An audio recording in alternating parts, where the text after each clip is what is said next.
otro tema que creo que es muy interesante, que lo teníamos un poco ahí pendiente, ¿no? De hace ya algunas semanas, pues hemos estado viendo noticias sobre las pruebas de China con un reactor de fisión nuclear usando torio, usando esta técnica de sales fundidas, derretidas, Ujú. de torio, que la verdad es que parece muy prometedor, ¿no? He estado leyendo un poco más sobre el asunto, viendo cosas que pone nuestro amigo operador nuclear, que por cierto lo llamé para ver si podía contarnos un poco el tema, pero hoy justamente me dijo que le era imposible, que estaba liadísimo.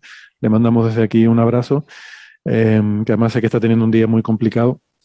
Eh, Sí. pues que, en fin, yo todo lo que veo suena súper prometedor, ¿no? Esta nueva tecnología, ¿no? Estos nuevos reactores de cuarta generación, pues parece que resuelven muchos de los problemas o de los temores que teníamos con los reactores nucleares, ¿no? Sí, operador nuclear es Alfredo García. Mm. Y sí, él ha hecho hizo ya hace como un mes así un hilo sobre este nuevo reactor chino. Bueno, los reactores de cuarta generación hay muchos tipos y los de torio son uno de esos tipos. Y bueno, se llevan trabajando con reactores de torio a nivel de investigación muchos años. Lo que pasa es que, como En pasa Estados muchas Unidos veces, había laboratorios, ¿verdad?, eh, que investigaban, pero a nivel de un poco experimental, ¿no? De sí, investigar el tema. y que han hecho pequeños prototipos, pero hace como 40 años, o sea, hace Mm. mucho tiempo, ¿no? Sí, pero China se El, lo plantea ya como una cosa de uso práctico, para algo de uso comercial, ¿no? si China lo que tiene es una ruta, un roadmap, ¿no? Tiene Una ha hoja de ruta. decidido, Hoja de ruta. fíjate, una hoja de ruta para tratar de que alrededor de 2040 eh, básicamente solamente se construyan reactores de torio en China, ¿no? China hay Los que reactores decir de que creo torio que tiene tienen un plan varias de cero, ventajas. sí, Sí, creo que perdona. China tiene un plan de cero emisiones para 2050, ¿no? He Sí. leído. Mm. Sí, China no estuvo en la COP26, pero es de los países que tiene internamente eh, unas directrices que son muy buenas comparadas con las cosas que se concluyeron en la COP26, la última reunión, ¿no? de gobernantes, ¿no? Lo que pasa es que en China, pues, eh, el sistema está como muy estructurado y dependemos mucho de que dentro de 30 años los gobernantes de China sigan con las mismas ideas que tienen los actuales, ¿no? El actual presidente es una persona que tiene muy claro que el cambio climático va a generar enormes daños económicos en China y que hay que resolver ese problema cuanto antes, ¿no? Y bueno, los reactores, China tiene un programa de construir muchísimos reactores de fisión en los próximos años. Y los reactores de fisión tienen múltiples problemas, ¿no? Pero uno de los problemas más importantes que tienen es que necesitan, los reactores habituales de fusión son reactores basados en agua ligera, utilizan vapor de agua, ¿no? Para refrigerar el reactor. Y eso tiene el problema de que necesitas tener mucha agua. Entonces, no todos los lugares del mundo tienen mucha agua. Y como la mitad de China carece de agua suficiente para ser viable usar muchos reactores de fisión basados en agua, en refrigeración por agua. Entonces, una de las alternativas más interesantes es recurrir a sales, a utilizar otro tipo de líquidos para el refrigerante, no utilizar agua, y eso te facilita, por un lado, el poder montar el reactor en lugares como un desierto, un lugar donde las precipitaciones anuales sean ridículas. Este nuevo reactor de China, que bueno, el nombre del reactor, TMSRLF, es la propia tecnología, ¿no? La tecnología de reactores de torio que utilizan mezclas de sales, ¿no? Y LF significa que utilizan un refrigerante líquido, y este es el LF1, es el primer prototipo. China ha planteado una hoja de ruta en la que tiene un segundo reactor más poderoso para pocos años, dentro de 3, 4 años, y uno aún más poderoso para quizás unos 10 años. Y os digo, la idea comercial, la idea de convertir esto en una tecnología comercial china, sería para la década de los 40. No pensemos, en algunos medios se ha hablado de que esto ya como inminente, ¿no? En 2030 ya vamos a tener reactores de este tipo comerciales y no es verdad, ¿no? Pero bueno, estos son prototipos. Una de las ventajas de esta tecnología es que utiliza el torio. El torio es un material que tiene pocas aplicaciones en la industria, es decir, hay pocas cosas para las que yo necesite torio. Que eso es diferente del uranio, porque el uranio, claro, el uranio tiene el gran peligro de que si yo permito mucha minería del uranio, casi estoy teniendo el temor de la proliferación, ¿no?, de armas, ¿no? De que un país que tenga mucha minería pues puede reservar una cierta cantidad. Pero bueno, el uranio tiene que ser el uranio enriquecido, es decir, yo tengo que de la mina, de la veta de uranio, que normalmente suele ser óxidos de uranio y tengo que extraer ese uranio, extraigo el uranio, pero solamente el uranio que me interesa es del orden de pocos por ciento, 1 o 3% de todo el uranio que hay, ¿no? Entonces, tengo todo un proceso complejo de enriquecimiento del uranio y ese proceso pues me lleva a que el uranio, pues digamos que desde el punto de vista estratégico, de geopolítico, etcétera, pues sea más peligroso el montar muchos reactores de uranio y permitir que muchos países tengan reactores de uranio, ¿no? Entonces, China ha apostado por la tecnología del torio. El torio es un elemento que es un producto residual de mucha minería. Hay mucha minería, sobre todo con tierras raras que se utilizan para la microelectrónica, tipo, yo sé, el neodimio, etcétera. Muchas de las tierras raras que hoy en día somos muy habituales, las tenemos en todos los dispositivos que nos rodean, pues su minería... Y que en China se hace mucha minería de eso, con lo cual es una ventaja más, ¿no?, para interesarse Ellos lo llaman tierras habituales. Tierras habituales, sí. Sí. Pues en esa minería hay mucho desecho de torio y no se sabe qué hacer con el torio. Entonces, es maravilloso poder usar el torio para producir energía, ¿no? Entonces, y bueno, ya os digo, los reactores de torio tienen muchas ventajas, ¿eh? Pero quizás Ahora que estás hablando del torio como elemento, yo destacaría un par de propiedades que creo que son muy interesantes para esto. La primera es que es mucho más abundante que el uranio, como 3-4 veces más abundante, aunque sí es verdad que cuesta extraerlo, ¿no?, que no es una cosa que sea fácil de extraer. Pero el segundo es que es menos radiactivo. El torio es mucho menos, tiene un tiempo de desintegración mucho más largo, sí, que son 10.000 millones de años o algo así de vida media, o sea que es muy débilmente radiactivo, ¿no? Y de hecho, o sea, por sí mismo no es algo particularmente peligroso como el uranio y no es fácil, digamos, como dicen en inglés, weaponizarlo, usarlo como convertirlo arma. en un arma. O sea, convertirlo en un arma, ¿no? Esa es una de las ventajas que tiene. Sí, es como más inofensivo, es más inocuo, ¿no? Y de hecho, lo que consigues es que se pueda convertir en uranio para fisionarlo, ¿no? Porque sí que absorbiendo neutrones se puede convertir en uranio, que es lo que fisiona. Tienes que bombardearlo con neutrones para que sea fisible. Pero por sí mismo, o sea, no, el uranio por sí mismo es fisible. O sea, tú coges ahí, tienes el combustible de tu reactor nuclear fuera del reactor, eso está fisionando, o sea, eso está generando calor y es un problema, ¿no? Mientras que el torio no, tú lo tienes ahí, lo puedes tener quieto, tranquilo, lo tienes que meter en el reactor y bombardearlo con neutrones para que se convierta en uranio y sea fisible, ¿no? Exactamente. Y bueno, otra ventaja que tiene el torio es bueno, si yo puedo extraer fácilmente torio y tengo una tecnología de reactores de fisión basados en torio, pues yo puedo llevar esa tecnología, por ejemplo, a África y a muchos países, porque uno de los objetivos grandes de China es quedarse con todo el mundo. Entonces, a los grandes mercados europeos o norteamericanos es muy difícil convencerles de que la tecnología china es una tecnología que deben de comprar en este tipo de instalaciones, que son instalaciones estratégicas, ¿no? Porque los reactores de fisión, el proveer de energía a un país es algo muy importante. Entonces, para China es muy relevante que con una materia prima que es fácil de producir y de obtener en China, poder ofrecer una tecnología que es libre de emisiones y que va a tener una enorme repercusión geopolítica de aquí a unos años, ¿no? Entonces, ese es, digamos, el gran objetivo de China. Otra cosa que he leído en el artículo, vamos, en los artículos que has enlazado, es que el residuo que genera es muy, muy poca cosa comparado con... Bueno, el problema de los reactores de fisión es que aprovechan un poco el uranio. Entonces, en los reactores comerciales actuales el aprovechamiento es del orden del 5%. Entonces, claro, yo meto un combustible radioactivo y gasto solamente el 5% y el 95% son residuos de muy alta reactividad que tengo que almacenar. los nuevos reactores, los reactores de cuarta generación, aprovechan muchísimo más el combustible.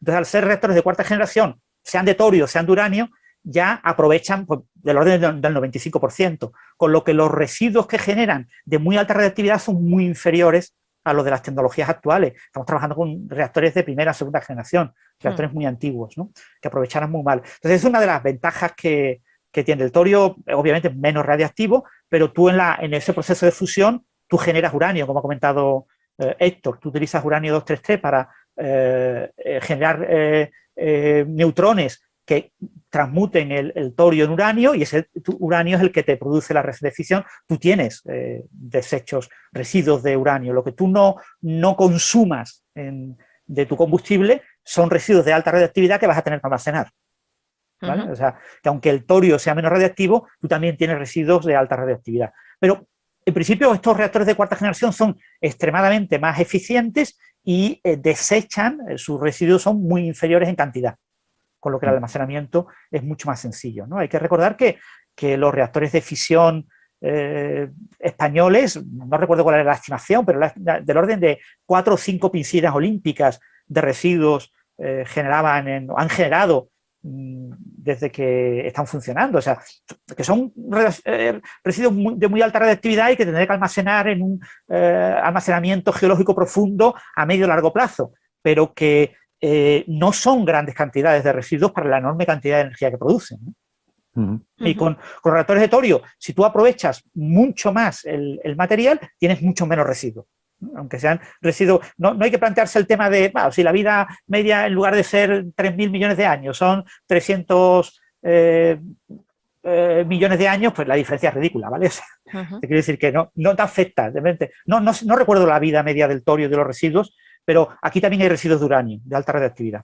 En cualquier caso, estos reactores tienen esas ventajas para China. Entonces, China ha planteado el poner en el desierto del Gobi un reactor de demostración relativamente pequeñito y que teóricamente ya está en funcionamiento. La noticia que tengo es que se suponía que iba a empezar a funcionar en septiembre. Es un reactor experimental, ¿vale? Y produce una cantidad de energía muy pequeña, muy ridícula. Estábamos hablando del orden de 10 megavatios, si no recuerdo mal. Lo tengo que buscar la cifra, pero es muy megavatios, poca. sí. No recuerdo el número, pero es del orden de megavatios, sí. Sí, es muy poquito, ¿no? El siguiente que van a tener ya va a llegar a... Eran 2 megavatios el que han puesto son 2 megavatios. Y tienen pensado uno de 10 megavatios para dentro de unos 5 años.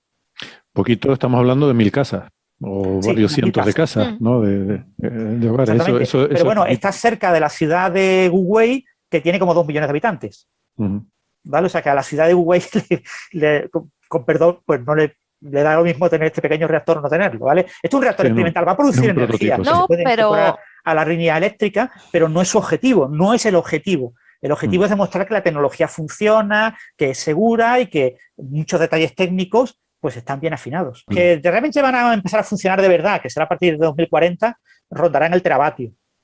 Serán del orden de 500 veces más potentes.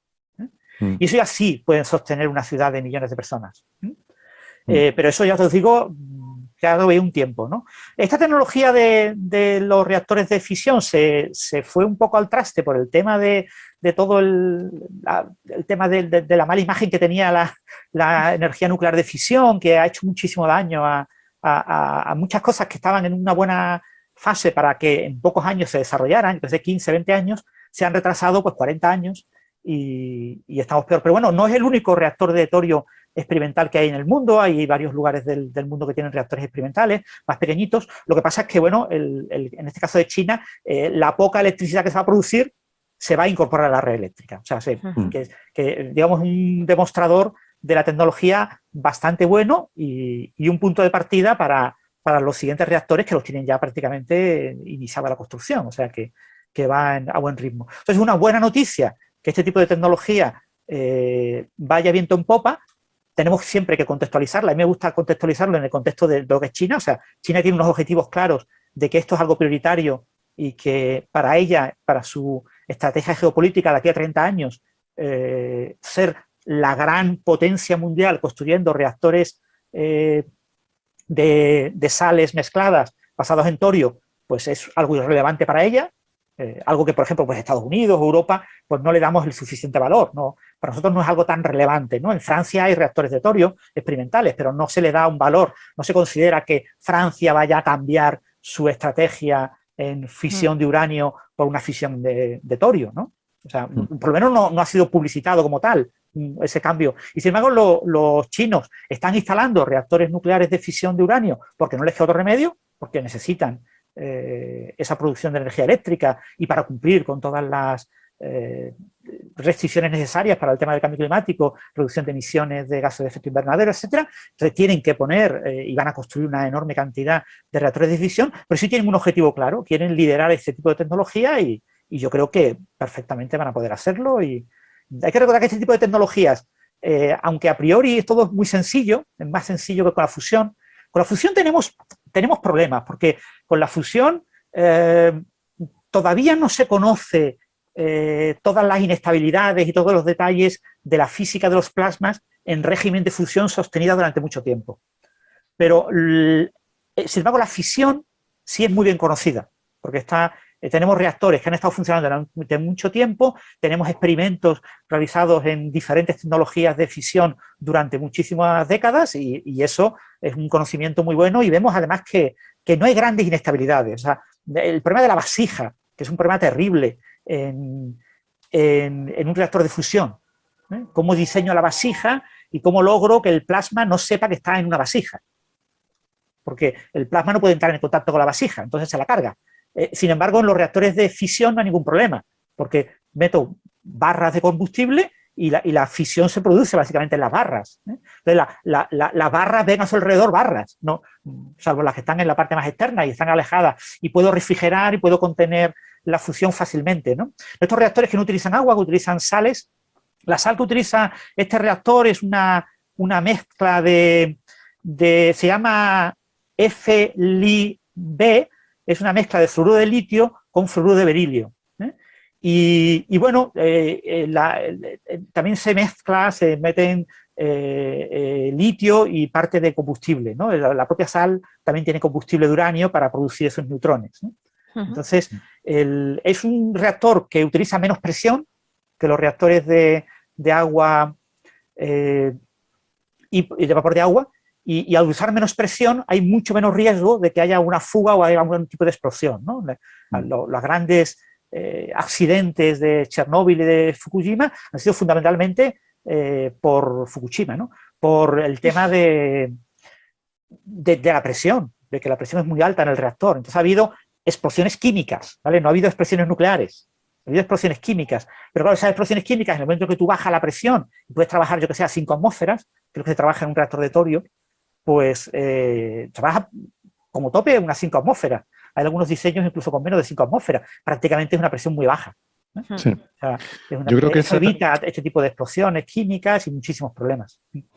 El gran atractivo, yo creo, de esta tecnología, de estos reactores de torio, es el aumento en seguridad que te da, ¿no? Por eso, a lo mejor, países como Francia, que tienen mucha confianza en la seguridad de sus reactores, pues quizás no lo ven tan atractivo. Pues yo creo que el inconveniente es un poco el coste del combustible. O sea, yo creo que parece ser, por lo que he leído, que el usar torio como combustible es más caro, aunque sea más abundante, pero el proceso de extracción o lo que sea hace que sea más complicado. A lo mejor es porque no tenemos tanta experiencia y no lo tenemos tan trillado como el del uranio. Entonces es más barato usar el uranio como combustible, pero bueno, al final estas cosas tenemos que, el coste ya lo tenemos que ir asumiendo, como que o realmente tiramos por otras formas más ingeniosas y más innovadoras de producir energía, o el coste va a ser mucho mayor si seguimos como estamos, ¿no? Pero bueno, y después recordar eso, que China importa el uranio, China produce muy poco uranio, pero torio podría producir. Torio podría producir. Claro, hay que desarrollar la industria de minería de torio. Por eso para China es atractivo, ¿no? Y a lo mejor otros países no lo ven tan atractivo porque el coste a lo mejor les tira un poco para atrás, pero yo creo que desde el punto de vista de seguridad, la filosofía de diseño del reactor, hay algunas cosas que son muy buenas, ¿no? Por ejemplo, el no depender de la refrigeración por agua, que al final fue el problema, por ejemplo, en Fukushima, ¿no? Que cuando no tienes la alimentación eléctrica para que funcionen las bombas que tienen que bombear el agua y hacer circular el agua para refrigerar el reactor, ya el propio combustible ya va disuelto en el agua, ¿no? No necesitas traer agua para refrigerar el combustible. Y que el propio combustible en sí no es como cuando tienes el combustible de uranio que se calienta. O sea, tú lo dejas solo, aquello se calienta, se derrite el core. O sea, tienes que tenerlo refrigerado porque si no se puede fundir el core del reactor. Aquí no. Aquí tienes que estarlo, el torio de por sí es inerte, es inocuo, no es un problema. Tú tienes que convertir el torio en uranio según va pasando. Entonces, si tienes un problema y se te escachurra el reactor y pasa cualquier cosa, viene el tsunami, viene el terremoto, cae el meteorito y viene el ataque de Al-Qaeda, exactamente. Pues con todo eso lo que pasa es que dejas de producir uranio y solo tienes pues, un poquito de uranio que será el que estuviera fisionando en ese momento y ya está, no tienes ese problema de la fusión del núcleo, ¿no? De que se derrita. Entonces todo lo más pues se recoge luego debajo, si se derrite, se cae abajo, se recogen unas vasijas y asunto resuelto, ¿no? Entonces no tienes ese peligro. Luego, lo que decía Francis, no tienes el peligro tampoco de que si hay una explosión, como pasó en Fukushima, al quedarse expuesto el core, todo eso, ese material radiactivo, ese uranio, sale fuera del reactor y es esparcido por los alrededores, ¿no? Y luego tiene que ir esa pobre gente recogiendo esos trozos de grafito radiactivo, ¿no? Aquí no tendrías ese problema porque no hay esa explosión, no tienes esa presión tan alta. Entonces, si uno tiene ansiedades sobre los posibles peligros de un reactor nuclear, este tipo de reactores no tienen esos peligros.